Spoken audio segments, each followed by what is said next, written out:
otros imperios, ¿verdad? Y no solamente el de España. Pues sí, estamos en Semanas Patrias, hoy 15 de septiembre, y vamos a hablar sobre un tema importantísimo como es la hipertensión arterial. Bueno, para comenzar, mi idea que hoy discutamos va a ser sus temas principales. Vamos a hablar de la prevalencia de esto, qué tan frecuente es, ¿ok?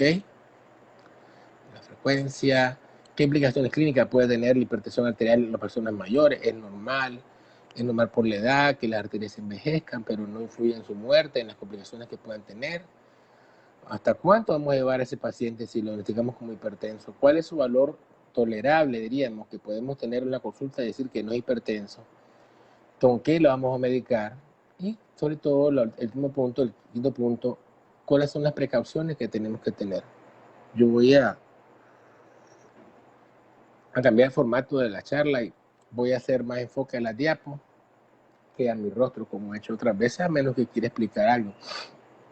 Entonces, eso es lo que vamos a discutir hoy. Y de paso, hay dos temas fundamentales que aquí vamos a diferenciar. Vamos a diferenciar el tema de la hipertensión como tal, ya sea sistólica o diastólica, y en los pacientes de 60 a 80, y también vamos a hablar de los pacientes de 80 años y más, con el tema de hipertensión y la hipertensión sistólica aislada. Es decir, que vamos a hacer 4 temas en uno. Vamos a tener 2 grupos etarios, de los 60 a los 80 años y 80 a más, y vamos a atender la hipertensión arterial como tal, tanto sistólica como diastólica, sus implicaciones clínicas, y también la hipertensión sistólica aislada. De eso vamos a hablar en la noche de hoy. Quise hacer esto pequeño, pero al final son 40 diapositivas, que puede ser que me lleve tal vez una hora, pero he recibido también mucha pregunta, comentarios de médicos de otras partes del mundo, y pues yo tengo que elevar la parada, como diríamos a los cubanos. Hay que elevar el nivel porque están viéndome personas también que son médicos y que pretenden llevarse aquí algún conocimiento.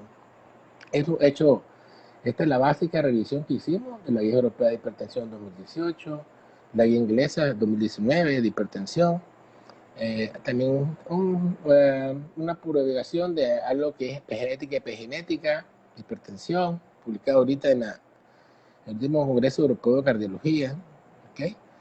Vamos a hablar también revisamos 2 publicaciones de Cochrane con respecto a hipertensión, una de 2009 que está muy buena, unos cuartos gráficos son de eso, y una del 2019 que está más escueta, y también un libro de la Federación Argentina de Cardiología sobre hipertensión, lo cual yo tengo una excelente relación con los colegas de Argentina, buenos amigos los argentinos y colaboradores. Cuando hablamos de hipertensión, bueno, vemos esta foto, está figurando de un grupo de personas, y cada quien tiene con su rostro feliz, unos cargan niños, una mujer de 30 y pico de años, un hombre de 45, 50, un hombre de raza negra cargó su bebé, y cada quien anda con su valor de presión arterial. Algunos andan 120/80, que es normal. Por allá en lo oscuro hay uno, los que puedan ver la pantalla, sería bueno, porque esta clase hoy va a ser bastante ilustrativa. 177/102, muy alto, estadio 2 diríamos. Y el papá está tan feliz, tenía a su niña, la carga, y anda a 188/93 milímetros de mercurio. Bueno, puede ser por el esfuerzo físico, ¿no? También. Por ahí anda uno, 140/90. Es decir, que la presión arterial de las personas no es homogénea, no es la misma. No todas las personas andan a la misma presión, es importante. Saludos hasta El Salvador. Pero lo importante es que el 90% de las personas que padecen de presión alta no tienen una causa definida, no hay una causa que existe, no tienen un problema renal, un tumor renal, no son hipertiroideos, no tienen síndrome de Cushing, ¿ok? Que son causas secundarias, no tienen un feocromocitoma. Esas causas que estoy mencionando solo son el 10% de las causas de hipertensión. En el 90% no hay una causa definida. Y lo peor es que el 50% de las personas que andan ahí son asintomáticas. Entonces, lo primero que hay que establecer cuando vemos pacientes con hipertensión es cómo es la prevalencia de hipertensión. De 100 personas, ¿cuántas son hipertensas? Entonces, nos facilitó la información el doctor Gine Rizzo, un colega, publicó hace un año un estudio llamado Eliot Gifari, en honor a su hermana, en el cual encontró que la prevalencia en Centroamérica de hipertensión era la siguiente. Le seguimos a Belice, Nicaragua. Belice es el país que mayor prevalencia tiene con un 29%. O sea, de 100 pacientes, 29 pacientes son hipertensos. Hablo aquí como umbral 140,90, ¿ok? Más de 140,90, hipertensión. Nicaragua le seguimos con un 28%, de ahí estamos pegaditos, está entonces Costa Rica, pura vida, después Honduras 23%, El Salvador 20%, y más allá 17% de Guatemala. Centroamérica como tal en promedio de 25%. En Nicaragua estamos un poquito más arriba, ¿no? ¿Okay? 28% prevalencia de hipertensión arterial. Y eso se debe a muchos factores. Esto fue publicado ahorita en la Sociedad Europea de Cardiología. La hipertensión es complejísima. Hay factores, una gran por ciento tiene que ver con el ambiente donde se desarrolla un ambiente de estrés, ansiedad, poca ganancia de dinero, mala comida, toma mucho café para no desvelarse, no hace ejercicio porque su trabajo no se lo permite, hombre, come con mucha sal, es nicaragüense, y es de raza negra, y por otro lado hay factores genéticos que uno pues no puede modificar, pero también factores internos, intrínsecos de nuestro cuerpo, como la resistencia a la insulina, el hecho de ser diabético, el estrés oxidativo, y son factores. Ellos todos concomitan a la vez y aparece la hipertensión arterial. Y aunque los factores sean similares, no a todas las personas les padecen de lo mismo. Hay carga mayor y menor. Por ejemplo, vean a este señor que tiene todos los factores igual que la mujer, pero en el caso de él, toma mucho café, toma unas 10 tazas de café al día, se desvela porque tiene un jefe arriba que no lo deja tranquilo y tiene su neuroresistencia y siempre está con taquicardia. Tiene una actividad simpática adrenérgica alta. ¿Okay? Vamos a darle zoom a ver si no se me va la pantalla. ¿Okay? Correcto. Mientras que la señora, ella su problema fundamental de la hipertensión es la dieta, ¿ok? Es la dieta y también porque no tiene una dieta adecuada, entonces tiene estrés oxidativo alto, come mucha grasa. Y por eso ella tiene activado el sistema renina angiotensina aldosterona, y cual induce la hipertensión. ¿Okay? Está la bibliografía abajo, lo que deseen verlo. Entonces, la hipertensión no solamente de países pobres. Este gráfico es de la OMS, lo saqué de la OMS, y dice prevalencia de hipertensión de acuerdo a las edades, a partir de los 25 años. Barra izquierda, África, América, Europa, ¿ok? Etcétera, etcétera. Vean que América, en cierta forma, tiene menor prevalencia tanto para hombres y mujeres y global que los demás países. Pero vean que no hay diferencia en cuanto a los ingresos. Tanto los países de ingresos bajos como Centroamérica, como aquellos países que tienen ingresos medianos y altos, más o menos la prevalencia de hipertensión es similar. De modo que pudiéramos creer que tal vez la gente, porque vive en un país desarrollado y tiene más vegetales y más frutas, pues podría cuidarse más. Y no es cierto. Diríamos que la prevalencia es bastante pareja. Y al menos, por lo menos, los ingresos económicos no interfieren en ese tipo de enfermedad. ¿Y por qué es importante la hipertensión? Bueno, porque la hipertensión está ligada directamente a la mortalidad por el corazón, mortalidad por insuficiencia cardíaca, mortalidad por infarto. El 45% de las muertes por enfermedad cardíaca va ligada a la hipertensión. Este gráfico también está sacado, extraído de la OMS, de la cual me han dicho por ahí en YouTube, yo tengo un canal en YouTube, les cuento, me han dicho que soy emissario de la OMS y que a mí me paga la OMS un cheque mensual, porque lo que hablo es solamente de la OMS. Bueno, si acaso hay alguien de la OMS que me está viendo, pues le aclaro que el cheque no me ha llegado. ¿Okay? Entonces, pues, este gráfico es de la OMS, miren, y cómo plantea lo siguiente, pues. Dice que la hipertensión es la causa por lo menos de un 45% de las muertes asociadas a cardiopatía. En rojo vean, perdón, los países que tienen mayor incidencia de cardiopatía isquémica real de hipertensión. Europa, Euroasia. Nicaragua está aquí en amarillo de nuestros países. El que está un poquito en rojo, igual que similar a Europa, es Honduras. Podría tener entonces una mayor mortalidad por cardiopatía isquémica y de hipertensión Honduras, según este gráfico. Y en cuanto a lo que es los accidentes cerebrovasculares, que es la otra piedra angular, el otro problema serio de la hipertensión, también. ¿Okay? De modo que la hipertensión arterial va ligada directamente a los infartos cardíacos y los infartos cerebrales. Entonces, y estos son más frecuentes ¿en quién? En todas las personas, amigos, en todas las personas. Después de los 18 años, la hipertensión está más ligada. Ahora bien, va a ser mayor el riesgo de usted tener un infarto o un derrame cerebral entre mayor sea su edad. Es un hecho. Una persona de 60 años con un valor de presión de 150/90 tiene más riesgo de tener un derrame o un infarto que una persona de 18 con un valor de presión. ¿Ok? Es así. Pero los riesgos fijos. Entonces, aquí estamos ahora en la pirámide poblacional de nuestro país, Nicaragua. La pirámide, miren, pirámide nicaragüense de natalidad del año 2019, vean. Somos unos 6.500.000 nicaragüenses. De ellos tenemos apenas un 5.4% de ellos son mayores de 60 años. ¿Okay? Mayores, 5.4%. Eso representa apenas 353.000 personas. De modo que aquí en Nicaragua realmente no sería un problema enfrentar a los hipertensos de esta edad. Y lo digo por lo siguiente, porque según estadísticas internacionales, a los 60 años, el 60% de las personas son hipertensas. A los 70 años, el 70% de su población va a ser hipertensa. ¿Okay? Entonces en Nicaragua tendríamos aproximadamente un 70% de nuestras personas mayores de 65 años con hipertensión arterial. ¿Okay? ¿Okay? Eso es importante. ¿Okay?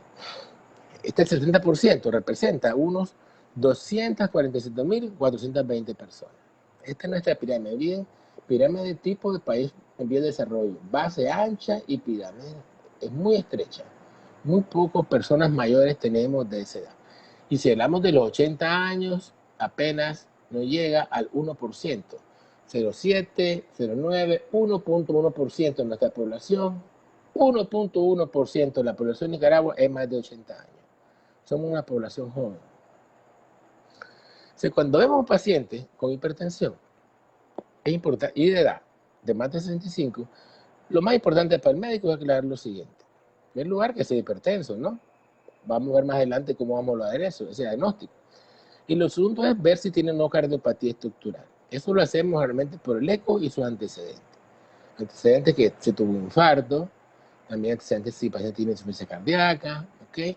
Si tiene también arteriopatía periférica y cerebral, que al final, si no bien no son cardíacos, son daños cardiovasculares. Si el paciente no tiene cardiopatía estructural, prácticamente nosotros podemos brindar cualquier fármaco para controlarlo, cualquiera, según las guías actuales, ¿ok? Cualquiera excepto los betabloqueadores, voy a hablar después por qué. Cualquiera, pero no los betabloqueadores. Pero si tiene cardiopatía el paciente o alguna comorbilidad, como suele ocurrir, es diabético, ya tuvo un infarto, un derrame, ¿okay? Tiene problemas prostáticos, pues tal vez el paciente habría que darle un fármaco que tenga mayor evidencia en ese contexto. Y eso está planteado desde el séptimo reporte de las guías americanas de cardiología de hipertensión arterial. Entonces, sin duda, valorar esto y estudiarlo me ha costado. ¿Por qué? No hay mucha información y bibliografía actualizada en personas de más de 65 años. ¿Por qué? Porque generalmente son personas que tienen una menor expectativa de vida. No le conviene a la empresa farmacológica incorporarla, si bien es cierto, son una buena base de pacientes, porque recordemos que el 70% de las personas de 70 años son hipertensos. O sea, ahí tenés marketing, ahí tenés ingresos. Pero por temor a que su fármaco disminuya la mortalidad cardiovascular o total o complicaciones, no se habían hecho. Realmente lo que hemos recogido son metaanálisis y estudios que llevan más de 15, 20 años, los cuales hemos logrado resumir y buscar información de ellos. ¿Okay? Entonces, importante es decir que también el tratamiento de por sí de los pacientes con edad más de 65 años es un reto, porque muchos de ellos tienen comorbilidades, no son puros, y los estudios que realizan a nivel mundial buscan generalmente el paciente idóneo, el que no tenemos nosotros en la consulta. Buscan un paciente que solo sea hipertenso y no tenga ningún otro problema. Difícil. Nuestros pacientes con hipertensión ya tienen problemas asociados. ¿Ok? Y también en las pacientes de mayor edad hay hipotensión ortostática, un cambio brusco de la presión arterial, lo cual podría ensombercer el tratamiento de los pacientes y hasta el pronóstico. También toman otros medicamentos obligatoriamente porque tienen artrosis de rodilla, dolores de columna, padecen de otras enfermedades. Y también hay un grupo importante de pacientes mayores a los cuales se llama frágiles, los cuales son dependientes, son pacientes que andan en silla de ruedas, que requieren de un familiar, y generalmente esos pacientes no se incluyen en los estudios porque no se pueden valer por sí solos. De modo que hay cierto sesgo en la información prestada, y por eso no hay mucha información, aunque sí, nosotros realmente la buscamos. Entonces es más fácil tratar a un paciente joven con hipertensión que un paciente mayor. Entonces, bueno, llega a mi consulta un paciente mayor de edad y lo primero que yo tengo que diagnosticar o saber es lo siguiente, y esto es para médicos. Por arriba de qué valor de presión arterial en mi consulta, yo a un paciente lo considero que tiene su presión alta. Si alguien quiere contestarme, ok, le voy a dar dos rangos. Menor de 79 años y mayor de 80. Bueno, vamos a seguir entonces. Bueno, según la guía europea de hipertensión arterial, vamos a minimizar la pantalla. Vamos a minimizar la pantalla y vamos a ver porque necesito que lo veamos todos. Ok, se puede, qué bueno, interesante. Aquí está, vean que bien. Dice la guía europea de hipertensión 2018. Aquí estamos. Que para personas que estén menos de 79 años, te va a decir que es hipertenso si su presión sistólica es más de 140. ¿Ok? Más de 140. Hipertenso. Y va a decir que es hipertenso o que tal vez requiera tratamiento si su presión sistólica y tiene más de 80 años es de 160 o más. ¿Ok? Tenemos. Vamos a enfocar mejor. Quitar esto porque... Ok. Listo.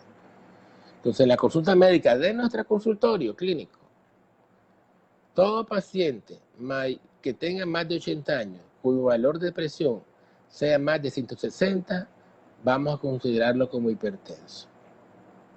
Pero si no tiene esa edad, es menor, ¿okay? Va a ser hipertenso si es mayor de 140,90, tal cual lo han planteado las guías anteriores. ¿Okay? Y les voy a dar un refresh de toda la pantalla. Esto está en la guía europea de hipertensión. ¿Okay? Vean que para todos los diferentes grupos de edades, el valor máximo es 140 para la sistólica, ya sea paciente diabético, tenga enfermedad crónica renal, haya tenido un infarto o ha tenido un accidente cerebrovascular. En la oficina, estos son tomas en la oficina. Si está más arriba de 140 en 2 veces consecutivas, ese paciente es hipertenso. Y la mínima es más de 90. La sistólica más de 90. Pero si nuestro paciente es mayor de 80 años, no podemos darle tratamiento si la presión es menor de 160. ¿Ok? 150 diríamos que es permitido. Y eso vamos a hablar más adelante. ¿Okay? Más de 160 sí requiere tratamiento, pero menos de 160 es dudoso. Y vamos a ver a continuación la discusión sobre el tema.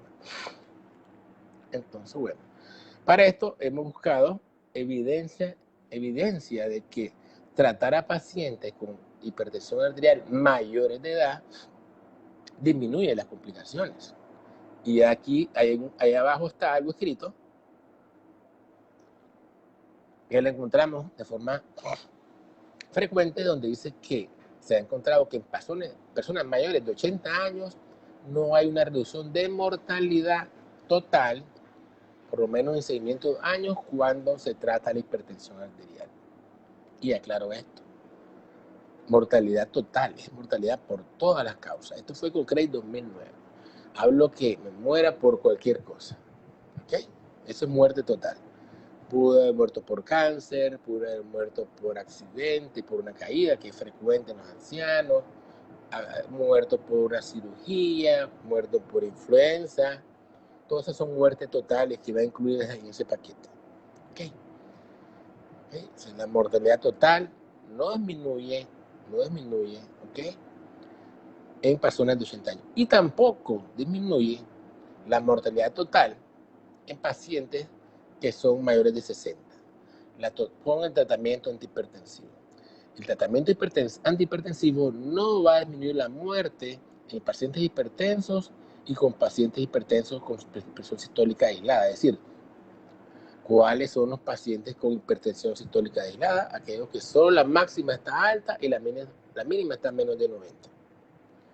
No disminuyen en mortalidad total los fármacos, pero sí disminuyen la mortalidad por enfermedad cardíaca y por derrame cerebral de forma significativa. En hipertensos con hipertensión, ya sea sistólica o diastólica, e hipertensos con sistólica aislada, la mortalidad cardíaca sí disminuye. La cardíaca, la cardiovascular, ¿ok? Sí disminuye de forma relevante con un 23%. Entonces nosotros vamos a disminuir una mortalidad cardíaca en pacientes con hipertensión sistólica aislada, que son más de 60 años. Sí se disminuye, pero la cardíaca. Y también disminuye la muerte por derrame cerebral de forma súper más relevante, con un 46% de reducción. De modo que usted, al tratar a un paciente con hipertensión arterial que sea mayor de 65 años, usted le va a salvar la vida, pero a nivel del corazón. Usted da menos riesgo que muera de un infarto, muerte súbita cardíaca o de un derrame cerebral. Ese es el tipo de muerte que usted va a disminuir controlando la presión en las personas mayores de 65 años y mayores de 80, que voy ahora a esa parte. Ahorita estamos hablando sobre todo mayores de 60 años. Mayores de 80 años hay menos información, pero la existe y la encontramos. Okay. De forma general, en el 2008, saludos Jordan, aquí, foco aquí abajo, en Cochrane también, esta es la publicación, los que quieran buscarla, Jordan Clinical Hypertension, Greenwich, 2008, volumen 10, página 58. Vean qué espectacular aquí abajo. Vamos a ver, ok. Dice que resultados de estudios previos de drogas antihipertensivas en pacientes mayores de 80 años, en patients older than 80 years, ¿ok? Dice, reducción significativa, 35% de stroke, la mayoría no fatales, de ACV, accidente cerebrovascular. Una reducción del más del 35% de insuficiencia cardíaca. Eso ya se demostró después, también con el estudio Hyvet. Más de 20% de eventos cardiovasculares, dígase infarto fatal o no fatal. ¿Ok? Ok, importantísimo. Entonces, y fundamental eso. Entonces, importantísimo. Entonces, bueno, ok. Hay que decir algo importante, que en la guía vamos a hablar ahora de los pacientes de mayor de 80 años. ¿Ok? Vamos a hablar ahora de pacientes mayor de 80 años. Aquí hay una diferencia, y a veces los países europeos, sobre todo, que tienen una gran prevalencia, o que su base piramidal de población es ancha arriba, con una buena cantidad de población mayor de 65 años, ellos clasifican a las personas mayores entre frágiles y no frágiles. Te ve de pronto una persona de 80 que anda trotando en la calle, traje deportivo, con masa muscular y con fuerza, que va al gimnasio. Ese no es un paciente frágil. Ellos dividen estos casos y dicen, ¿será que yo a las personas que tienen una capacidad física excelente a los 80, yo les mejoraría los riesgos de infarto y de ACV si le bajo la presión a menos de 160? Porque decimos que más de 160 se tratan, ¿verdad? Pues sí, sí. Debe normalizarse, debe disminuirse esa presión, aún en pacientes que la toleran muy bien, que sean fuertes, activos y que estén completamente asintomáticos. Y les traigo la publicación de la British and Irish Hypertension Society, ¿bien? Diciembre de 2019. Hay 10 puntos, pero estos 10 puntos hay 2 donde pues, yo creo que son los más relevantes para ustedes. Y lo más importante es que para aquellas personas que tienen más de 80 años hay que tratar de bajar esa presión a 150,90. ¿Ok? Ellos plantean este umbral, 150,90, los británicos. ¿Ok? O dicen ellos, o tratarlos también si el riesgo general de infarto es más de 10 a un 20%. ¿Qué dice el Cochrane de esto? 2019, aquí está la información. Revisión del 2019 de Cochrane, la hicimos ayer, de la database. Y vamos a leer, ¿ok? Cochrane Review. Cochrane, para los que no son médicos, es un grupo no profit,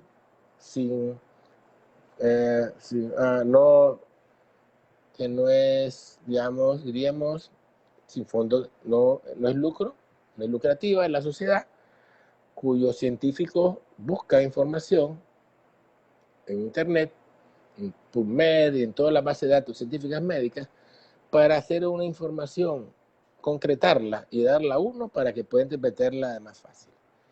¿Qué dicen la Cochrane? Dice lo siguiente. Ok, voy a leer.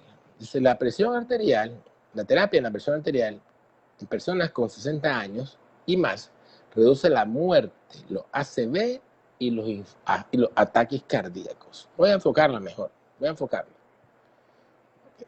Esto está así mismo textualmente. Los beneficios en verde fueron similares en aquellos pacientes, tanto para las personas altas como las bajas. Es decir, tanto es beneficioso bajar la sistólica a menos 140 como la mínima de la diastólica a menos de 90.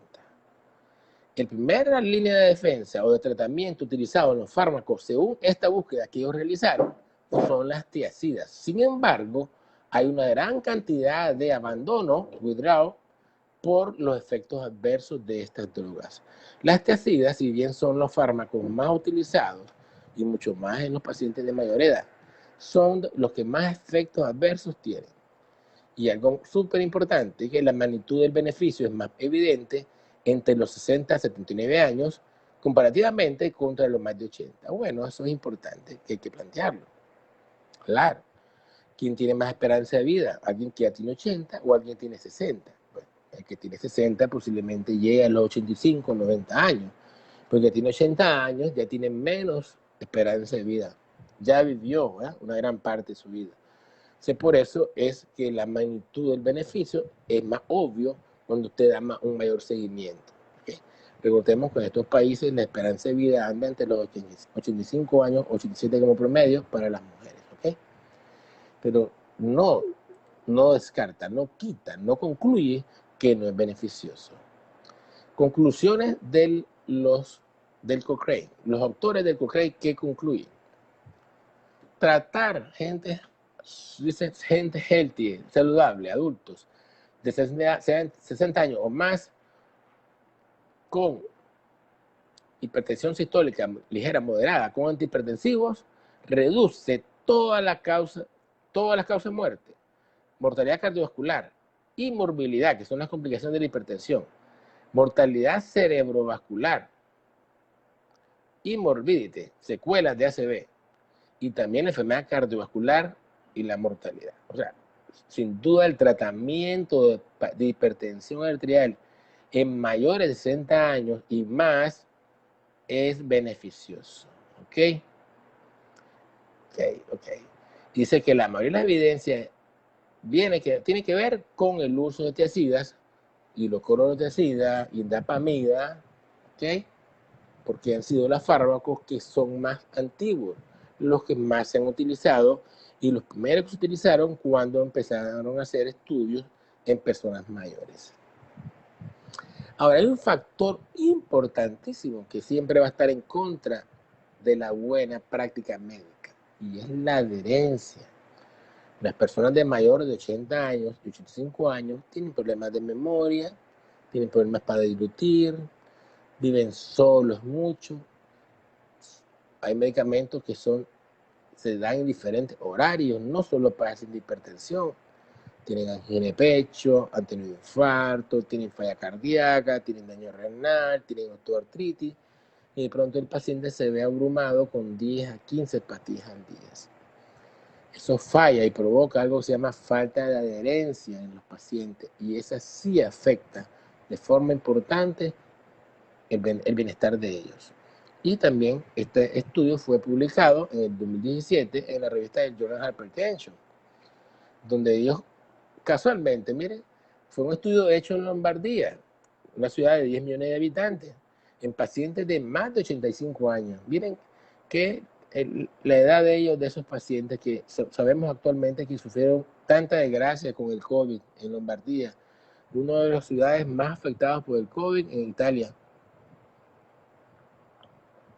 Ok, ellos encontraron que la poca adherencia de los pacientes al medicamento aumentaba los riesgos de muerte combinada, de falla cardíaca, pero si lograban versus los buena adherencia, un 47% de reducción de muerte y también, por supuesto, de falla cardíaca y ACV. La adherencia es súper importante y más cuando estamos ante pacientes de mayor edad. ¿Ok? Entonces, ok. Ahora vamos a pasar a discutir sobre los pacientes mayores de 80 años. Se dijimos que la piedra en el zapato de estos pacientes es la adherencia. O sea, aquellas personas que cuidan abuelos mayores de 80 años deberían de tener más cuidado, más énfasis en brindar su tratamiento. Es la moraleja de esto. Si usted logra que su abuelito, su papá, se tome el medicamento al pie de la letra, usted va a lograr disminuir 47% de complicaciones cardiovasculares de su paciente y mayor beneficio. Sin embargo, la mortalidad total, por lo menos en Cochrane 2009, tampoco está disminuida. Pero sí, la mortalidad cardíaca, cerebrovascular, infarto y todo lo demás. ¿Okay? Y aquí tenemos esta publicación lindísima del Cochrane también, en donde habla de la hipertensión sistólica aislada, cómo disminuye la mortalidad y un 44%. Solo lo enfoco para que vean el gráfico de tendencia, ¿ok? Un 33% de reducción en cuanto a mortalidad cardiovascular en pacientes con hipertensión sistólica aislada y también mortalidad por ACV, 44%. Okay. Entonces viene el tema más importante de la noche. Ok, ya estamos convencidos, doctor, de que definitivamente yo debo sacar el micrófono. Definitivamente, los pacientes de más de 60 años, yo no vuelvo a decir en la consulta que tienen hipertensión por la edad y que es normal y que no hay que hacer nada. Ya eso no vuelvo a hacerlo, porque ya me di cuenta de que estos pacientes sí van a vivir más si yo los controlo bien. Entonces, ¿qué les doy? Bueno, no hay, pues los sabios de esto dicen que usted va a utilizar la misma estrategia que propuso la Guía Europea de Hipertensión hace algunos años y se la puede enfocar. Pero con la particularidad, 1. 2. Teniendo en cuenta lo siguiente. Las personas de mayor edad son frágiles. Frágiles. Tienen algo que se llama rigidez arterial. ¿Okay? Tienen algo que se llama pseudohipertensión. Tienen tendencia a algo que se llama ortostatismo y también toman múltiples fármacos. Todo eso favorece que a la hora de usted brindar un tratamiento con la mejor fe posible, que sea efectivo y con la mejor evidencia, puede ser que el efecto sea más allá del que usted está buscando y sea mayor y causar un perjuicio. De modo que se aconseja que las dosis deben ser, si va a dar monoterapia, o sea, una sola píldora, correcto, está bien. Pero si sería si el paciente es hipertenso ligero, es decir, que su PA sistólica sea hasta 160 como tal máximo, no más que eso. Pero si el paciente tiene una hipertensión sistólica más allá de 160, que use 2 fármacos como debe ser, pero no los utilice a la dosis máxima, sino que a una dosis media. ¿Ok? ¿Estamos claros? Y es lo que vamos a poner acá. Entonces, las guías, estas son las guías. Ok, dice. Primer paso. A sabiendas de lo siguiente, que el 30% de los pacientes, recordemos, ya hemos dicho ahora, solo se controla con una pastilla, un 30% con 2 y un 30% con 3 o más, tendríamos que al final un 70% de los pacientes son hipertensos van a requerir por lo menos de 2 medicamentos. Y es por eso que la Guía Europea de Hipertensión plantea que usted debe comenzar en general con la mayoría de los pacientes con 2 fármacos a la vez. Es un planteamiento lógico, ¿ok? 2 al menos. Pero si es mayor de edad, no lo de dosis máxima, mejor délo a dosis baja. Y aquí lo dice, considerar, vamos a subir vamos a ver si lo número va mal, vamos a subirlo, ok, que se ve mejor, ok, miren, ahí está. Considerar monoterapia en pacientes con bajo riesgo o en pacientes de mayor edad, más de 80 años o pacientes frágiles. O sea, un paciente de mayor edad, usted puede comenzar con un solo fármaco o dar 2, pero si la presión es más de 160, pero a dosis media. Si eso falla, pues usted agrega un segundo fármaco. Si falla, un tercero, y si falla, pues peonolactona. Vean que acá no están los beta bloqueadores como la piedra angular de tratamiento, sino los vasodilatadores. YECA hora 2, con anticálcico o con diurético. Si eso fallara, pues agrega el tercero, ¿no? Si era diurético, pues agrega anticálcico. Y eso ya hemos planteado en otras. Entonces, pero si el paciente ya tiene enfermedad coronaria, tuvo un infarto, tiene falla cardíaca, entonces en este caso son los beta bloqueadores los que tienen una obligación que brindarse. Recuerden que, por eso planteaba al principio, si el paciente no tiene cardiopatía, usted puede dar lo que quiera, pero si tiene cardiopatía, tiene que tratarla. Y cardiopatía es sinónimo de beta bloqueador. Los beta bloqueadores son los fármacos que han demostrado mejor sobrevida y disminución de complicaciones en pacientes que han tenido cardiopatía estructural importante, infarto, insuficiencia cardíaca, angina de pecho, fibrilación auricular. O sea, en estos casos de hipertensión del anciano con comorbilidades cardíacas es donde el beta va a ir asociado ya sea al YECA o al ARA2, ¿okay? O al diurético, en dependencia de la situación. Ok, Marta Cruz quiere participar del video, dice. Vamos a agregarla después para que dé una opinión, entonces enfocamos de nuevo para acá. Ok, vamos a ver. Ok, aquí tenemos varios. Castro, Augusto, Oscar Flores, Rosaura, Liliana, Fátima, Flowers, Indy, ¿no? Héctor Guevara, Néstor Valladares. Ok. Dice que creo que por primera vez, uy, ¿qué pasó aquí? Se falló.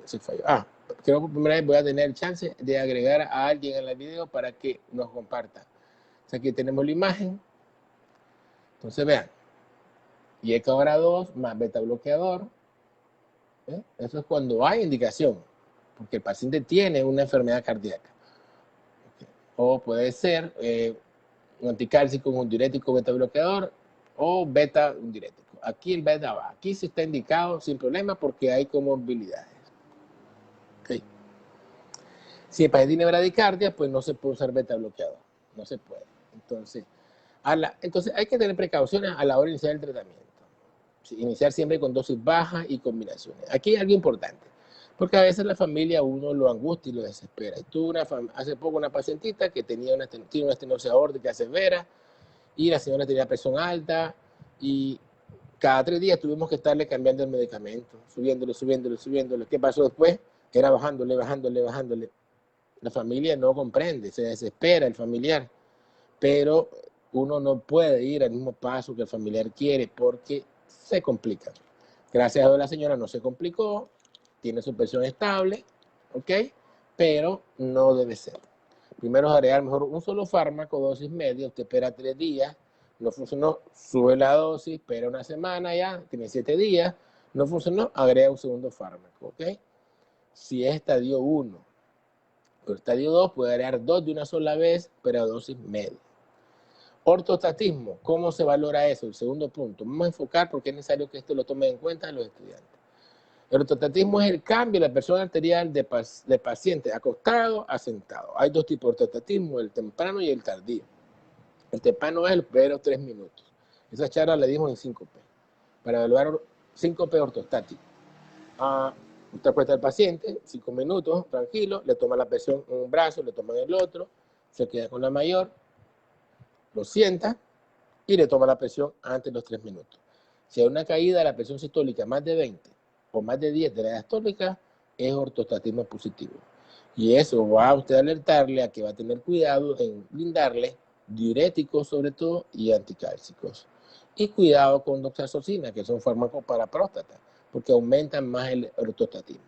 También de paso, si el paciente está tomando isosorbide porque tiene angina, igual. Estos fármacos aumentan el ortostatismo, el cual se produce por la misma edad, una deficiencia de varoreceptores del paciente, y esto es más acentuado en ellos. Tercer punto importantísimo, descartar la pseudohipertensión. Hace poco tuve una paciente de esa. Miren qué interesante.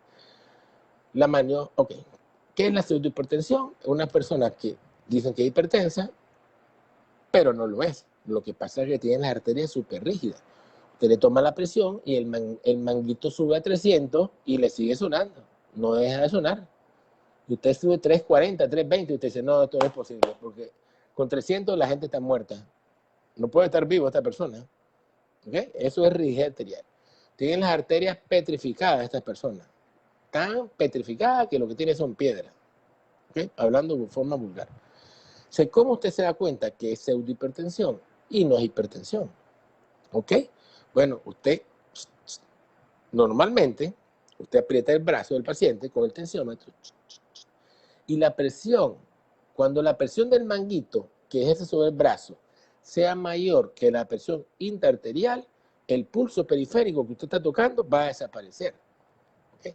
En esta persona, usted va a seguir inflando el manguito, inflándole, y el pulso nunca va a desaparecer. Es más, puede llegarlo a desaparecer a lo mejor a 350 de presión del brazo, que el paciente posiblemente no lo aguante. Ya no, va a estar marcando en su oído el golpe, y aquí el pulso todavía va a persistir. ¿Okay? Se llama maniobra de Osler. La maniobra de Osler es inflado el manguito por encima de la presión sistólica con persistencia de la palpación de la arteria. Todavía sigue palpando. O sea, hay que tener en cuenta que los pacientes de mayor edad también tienen trastornos depresivos, toman fármacos, problema de próstata, toman doxazocina, toman AINES, esteroides, tramadol para el dolor, tienen otras comorbilidades, y algunos tienen también trastornos de memoria y la atención, lo cual dificulta más que haga un seguimiento, ¿ok?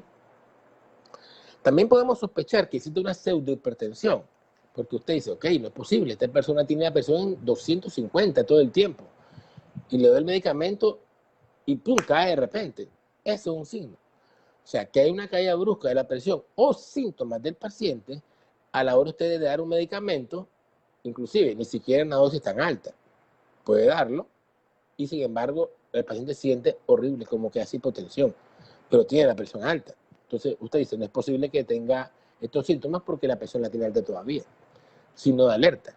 Y lo otro que, por ejemplo, le haga un electro o un eco y no encuentre daño estructural cardíaco por hipertensión. Con una persona que tenga 300 de presión o 250 o 220 siempre, no va a tener daño a órgano cardíaco, tiene que tenerlo. Entonces, esa discrepancia entre presión arterial súper alta, constante, frecuente, que la familia se lo dice, me lo han dicho a mí, tiene 5 años de estar así, y tiene un corazón estructuralmente normal, hágale sospechar posiblemente que sea una pseudohipertensión y no una hipertensión severa real. Okay. Entonces, vamos a terminar. Después vamos a pasar a entrevistas de los colegas, los que quieran participar. Tenemos a... Si algún médico quiere participar, mientras termino voy a Yesenia Marín, Rosa Sarón, Ángel Hernández, Liliana Maya. Me gustaría invitar a alguien porque para que no perder la oportunidad. Ya la he perdido otras veces y pues no me sale nada. Linda Guerra, Orlando León, García Ortega, Néstor Valladares, creo, doctor. Yo creo que usted es el candidato. No se me vaya de ahí. Entonces, vamos a lo más importante. Los umbrales. ¿Cuál es el target? ¿Cuál es el valor que hay que llegar? Bueno, en esto esto es de la Sociedad Europea de Hipertensión. Ellos dicen que el objetivo va a ser Para personas entre 65 y 79 años, ¿okay? Va a ser la sistólica entre 130 y 139. O sea, menor de 140, pero sin bajar a menos de 130. Interesante. Y la diastólica entre 70 y 79. Mejor dicho, no bajarla a menos de 130 con 70. Si la tolera y llega a 125 con 70, perfecto, se queda ahí. Pero ellos plantean que no, que tratar de que ande el paciente como mínimo 130 con 70, no valores inferiores a eso. Y eso lo plantean para todos los aspectos. Miren, para diabéticos, para enfermedad renal crónica, para enfermedad coronaria y para aquel paciente que también haya tenido ACV. ¿Okay? Y la diastólica no menos de 70. Y esto es planteo porque en algunos estudios se ha visto, se ha encontrado que puede haber una curva en J. Puede haber una curva en J. Y esto lo encontramos en esta publicación, 2015. Tratamiento e hipertensión con pacientes de enfermedad coronaria. Aquí en la enfermedad coronaria es donde más nosotros los cardiólogos nos preocupa un poco la famosa curva en J. Volumen 65, número 18, página 2015.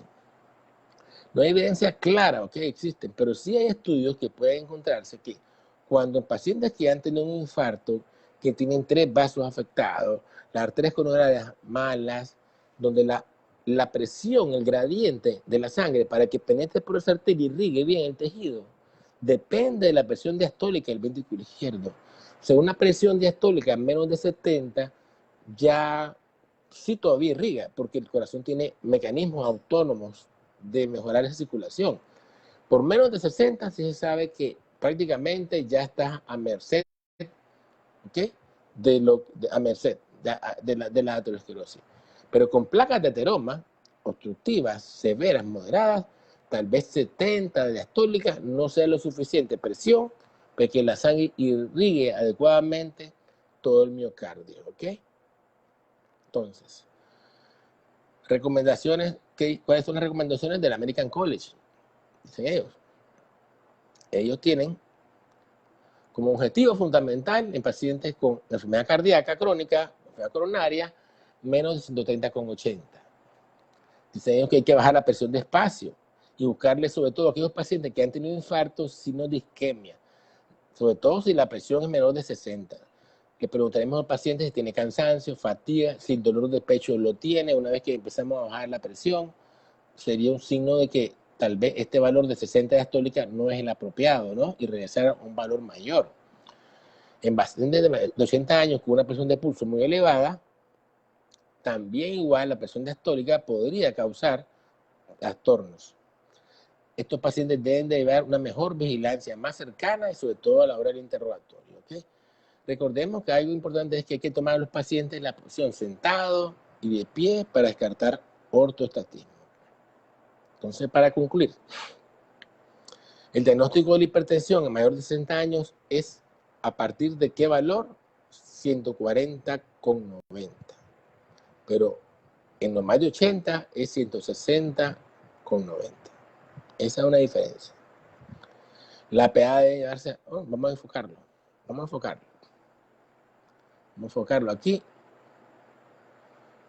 La presión arterial debe llevarse a no menos de 130/70, según las guías europeas. Eso requiere cierta habilidad, destreza a la hora del tratamiento, ¿no? ¿Okay? Y siempre, y también en pacientes de 80 años, pero si lo tolera.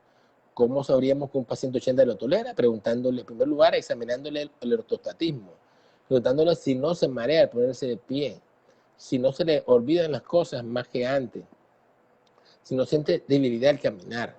Si nuestro paciente de 80 años o más nos refiere a eso, posiblemente no tolere 130/70 y tendremos que omitir o disminuir la dosis de un fármaco.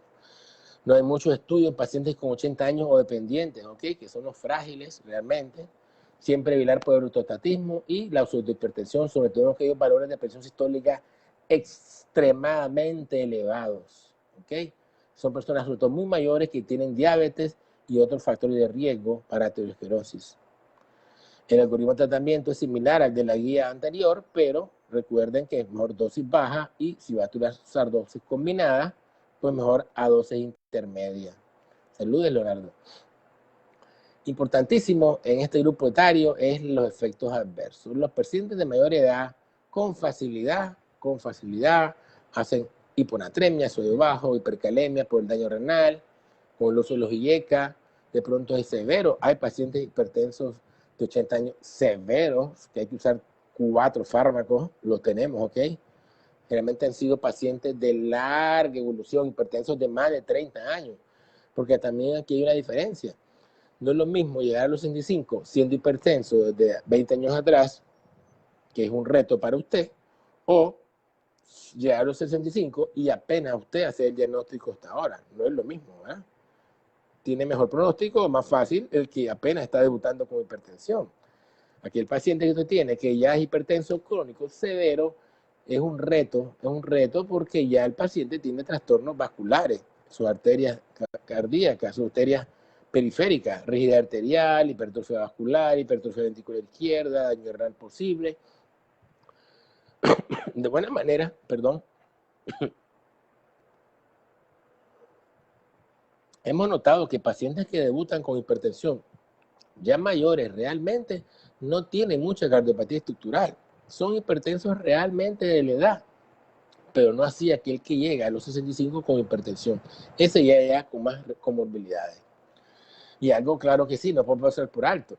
Esto no es solo dar pastillas, es comer menos sal. Las personas de mayor edad tienen cierto grado de disfunción renal, el 50%, que tiene un filtrado menos de 60. Y cuando el riñón, la función renal cae un poco, la propiedad o la posibilidad de que ese riñón elimine con más facilidad el sodio que incorpora en la dieta es más difícil. Los pacientes de mayor edad tienen tendencia a no aclarar bien el sodio, no eliminarlo adecuadamente y pronto una dieta rica en sodio va a generar más hipertensión. También es importante mantener un control adecuado de los lípidos de los pacientes, el colesterol hay que normalizarlo tal cual la guía según su riesgo, igual control de glucosa. Igual estos pacientes deben de estar a hacer ejercicio para mantener un tono muscular adecuado que le permita valerse por sí mismo. ¿Ok? Entonces, pues sí, yo creo que el tema es espectacular. Vamos a ver si invitamos a alguien. Vamos a ver si se puede. Miren cómo es la cosa. Aquí, vamos a ver. Estamos invitando a un colega, un doctor.